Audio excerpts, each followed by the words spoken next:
Hey gamer, have you ever felt like a game was made specifically for you? Like if someone came in at night, stole your diary, gave you a soft kiss on the forehead and jumped out the window, and then went and made a game? Because I think someone did that to me. I think two brothers from Brazil did that to me. If you're chronically online, you might have seen this clip go viral.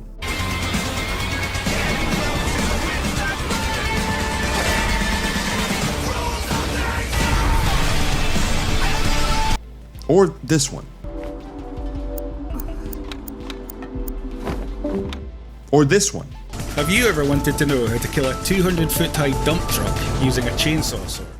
This game is called Motorslice, and yes, you could say it went viral for having a cute low poly anime girl with a chainsaw in it, but also because it's visibly doing a lot of the same stuff that made games like Nier Automata and Shadow of the Colossus iconic. That being, fighting huge enemies and also robots, as a cute anime girl.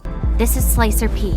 My job here is to hunt down machines. Now, if you're a smelly weeb, you might recognize that voice. That is Kiro Buckland, the voice actor for so many characters, some of which you might recognize. Now, let me be clear. I'm not gonna say that this game is gonna be Game of the Year or some sort of cult classic, but what I am saying is that it's an indie gem that I'd prefer not go overlooked, because this game is special. And I know a thing or two about being special. Like, for games, that is. You might know me as the guy that said Balatro deserved Game of the Year in 2024, or the guy that loved Lollipop Chainsaw. But one game that I played and never really talked about is Mirror's Edge, because I thought it was alright, but also because it had really good... Parkour! What you're looking at is a game that took the parkour of Mirror's Edge and Prince of Persia, the setting of Nier Automata, and the anime nerd shit from Lollipop Chainsaw and some other games, then put them in a box and threw them into the Sandman pit from Spider-Man 3. And also, slapped some banger beats on it.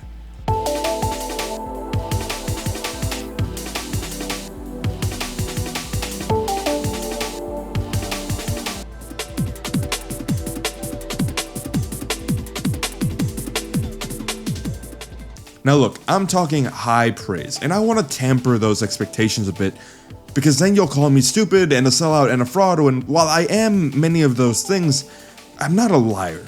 I want to read you a part of the release announcement from the main developer of this game.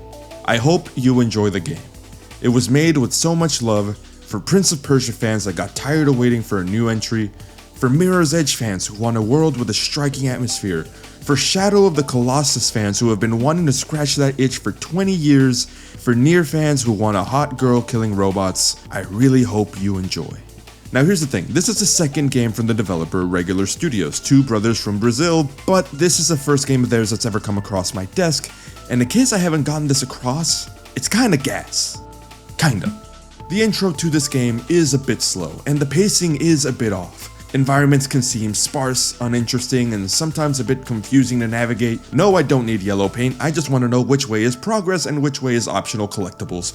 But because yes, this game has a core component in it that I usually dislike, which is a slightly monotonous collectathon that obviously helps pad out the gameplay a bit, and I've dropped other games for less. But sprinkled throughout are little pieces of candy that make me think this game has sauce. The floaty camera meant to simulate you controlling the robot companion is interesting because it pairs perfectly with the movement, and the movement is just barely dialed in to where it feels like I'm actually parkouring and not just floating around and getting stuck like a magnet to the nearest collision box. The combat and the enemies are a bit rare and easy to get through in the beginning, but that pace picks up, and it only takes a few hits to die or even one from a more dangerous enemy. Because when the game starts throwing robots at you that shoot saws, it kinda changes things. Thankfully, you can parry basically everything, which I'm bad at, so I won't show you that. But about that parkour. The parkour is straightforward and sometimes clunky and frustrating, but the animations really help sell the fantasy of actually transitioning from move to move. And it applies to just about any surface in this game. And this is why those clips went viral. It's not just an anime girl with a chainsaw, it's that the game moves in a way that is genuinely fun to look at and sometimes genuinely fun to control. There's something about this game that just feels good. Like I'm falling back into what makes gaming special and what makes indie games in particular such a satisfying part of the industry to root for. It's not unoriginal and lazy that this game wears its inspiration on its sleeve, and it's not underwhelming that everything isn't absolutely cranked to 11 at all times. It's just art in motion in a weird fever dream type of way. If you watch my video of the games I played last month in April, you'll know that I've played some banger games last month, and some games that I don't consider fun. But this game, Motorslice, it's getting my hopes up.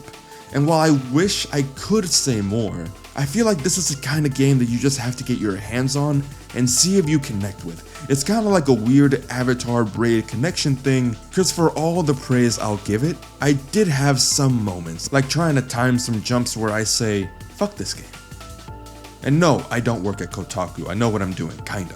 In a weird way, liking this game feels like liking a webtoon that you know is an absolute cinema, or that weird snack at a grocery store that you never see anybody but you buy, but that's just because it somehow lines up perfectly with your unique tastes, and it pushes all of those buttons that you need. At just under 10 hours of gameplay and a $20 price tag, this game might just be up your alley if anything that I've said feels like it strikes a chord. And look, it's on Game Pass, which just dropped in price.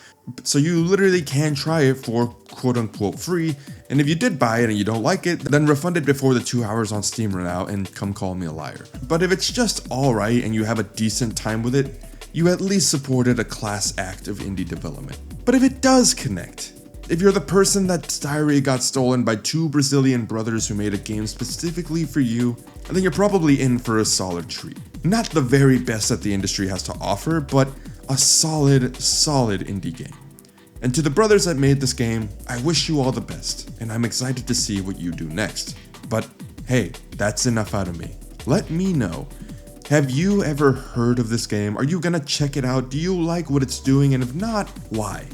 Alright, okay, thanks. Like, subscribe, hype the video, and see you next time. And again, here's that video that I talked about earlier, the games that I played in April, so you can see what I may or may not recommend. But alright, have a good one. See ya. Peace.